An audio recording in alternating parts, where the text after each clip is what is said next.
Subirini, msiondoke wanaume wote. Nyie wanawake ondokeni. Wanawake ondokeni, wanawake wote ondokeni. Wanawake wote ondokeni. Haya, tumebaki wanaume tu wote. Hivi nyie wanaume mnataka kuniambia kumla mwanaume mwenzio imekuwa ni faida sana eti? Huwezi ukalala na mwanaume mwenzio bwana, acha ujinga.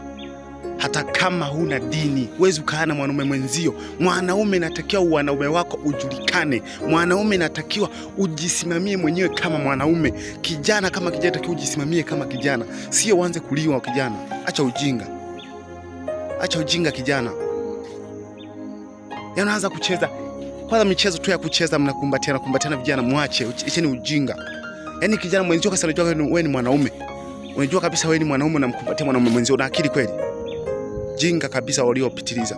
Mwache hata kama huna dini, acha ujinga wa kuliwa mwanaume. Narudia tena, wanaume acha kuliwa. Wana mashoga acheni kuliwa, acheni ujinga. Mnaferike wa mashoga, mnaferike mpaka unaamua kuliwa kabisa, shoga kabisa unaliwa kabisa mwanaume. Yaani unabishwa kabisa mwanaume na umekubali kabisa unaliwa. Una akili kweli wewe?